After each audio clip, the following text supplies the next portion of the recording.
Hello and welcome to Portobello Baptist Church. Every year we take part in Doors Open Day, but this year obviously we're not able to do so. So here's a video looking at our environment and the building and its history and its significant part in the life of Portobello. This is an old picture of Portobello at the High Street, and that's where we're located. This is more like what it looks like now. As we go through this video, we will have a look at different scenes from old photographs and from new photographs, and we'll be able to compare what was then and what is now. If you were walking along Portobello High Street in the past, you'd have seen this building, which was obviously a church. It's not a church now. And also when you see Portobello Baptist Church now, it does not look like what people's view is of a conventional church. Indeed, the building blends into the high street, almost like one of the tenements or one of the shops.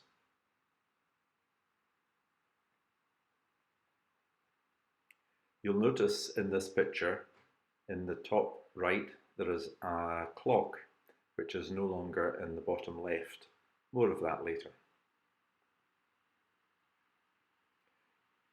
Transport, what people wore, the roads, were all different then and now. And indeed, Forsyth's Confectionery is now the popular Greggs shop for buying sandwiches.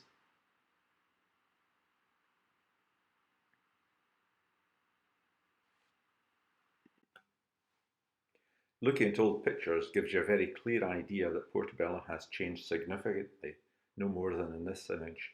But the police station is still there. It actually became the second town hall in Portobello after the Baptist Church had been the town hall. There is now a third town hall, although it is going through difficulties as far as staying open is concerned because of the need for repairs and maintenance. At this junction, you will see that a two-storey building in past times has now become a four-storey building. The transport, of course, is totally different as well. But where Baptist Church is now today in Portobello is a very significant historical place. There was a house called Portobello House, which was built by Ian Hamilton, who came back from Panama having fought battles in the Navy, and he built this house having bought the land in what was called the Figgate Whins. There's still evidence of the Figgate name, the Figgate Burn, and roads named after Figgate.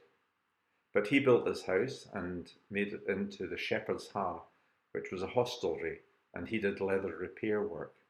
Fishwives and the stagecoaches passed and gave him customers. This all took place shortly after the 1745 Jacobite Rebellion. However, by 1863 the building was derelict and it was knocked down to build Portobello's first town hall. You can see the location of an old outside toilet, which was for the mayor and town hall dignitaries to use, rather than the basement toilet in the Dunny.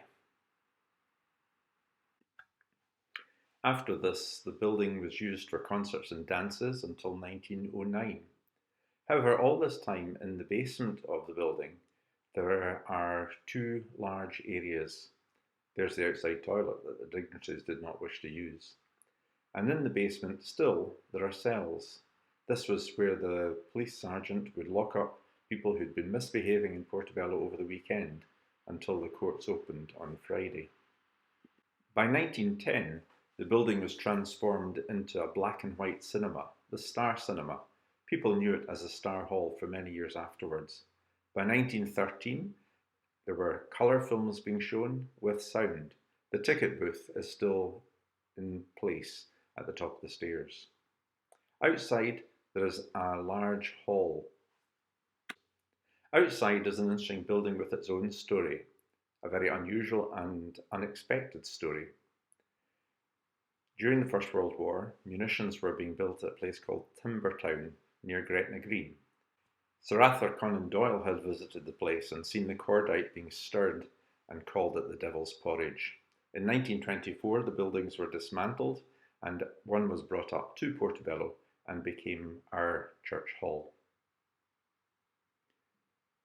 In 1919, the church started using the building but in 1920 they bought the building. So this is our centenary season for the building being Portobello Baptist Church. We meet in the building weekly for various events on Sundays and also during the week. But we also have events out and about. Here was a bonfire down at the beach one Christmas when 350 folks met together to sing carols. Our children's space on the top floor is used by our, what people would call Sunday school. We call it kids' time. This is the youngest room for primary age children, but we also have children of secondary age who meet during the morning service, having been in for the start of the service for a few songs. The children learn to develop their spirituality as well as learning Bible stories and discussing their lives, what it's like at school, things that are happening at home, in order to help the children to shape how they live their lives for the years ahead. These are not children of the future of the church, these are children of the present in the church.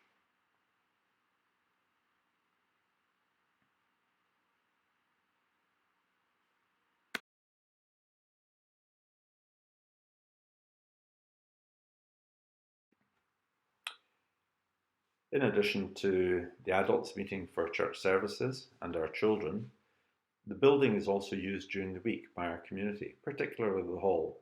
Here are images from the Portobello Old People's Project, who meet twice a week in our hall.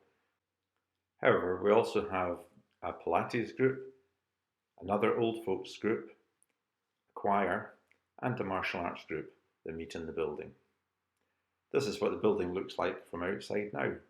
It's been a huge change from the original Portobello house. It then became the town hall. It then became an entertainment hall, a cinema, and of course, Portobello Baptist Church now. The building continues to change, and we plan to change our balcony into what we're calling a heritage balcony to give visitors an idea of the history of the church. Remember that clock that we showed a while ago? It's not there now.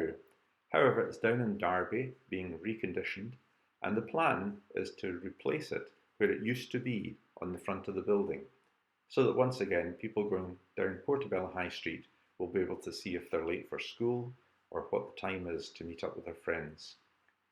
Here's a profile of the side of the building, showing the meeting space, the cafe, and the kids' space, and the clock. And the idea is the clock will be replaced.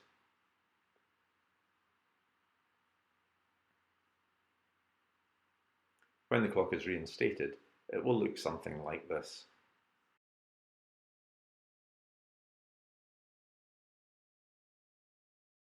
However, it's fair to say there are other changes that are happening in the building. We discovered dry rot and had an ingress of water, which damaged the main meeting space and our cafe. Changes had to be made, and we're taking the opportunity to take out these wonderful old cinema seats, to re-floor the main meeting room with carpets, to put in stackable chairs to ensure that we're able to be church in a post-COVID era. And so the building continues to change. In modern churches, you will see the words projected on screens, and we even sit round coffee tables during the service and afterwards. Our cafe has been used for Porty Art Walk this year. We're very grateful to you for visiting us virtually at this strange time. If you would like to visit us on our website, here is the address. We look forward to seeing you sometime. Thank you for visiting.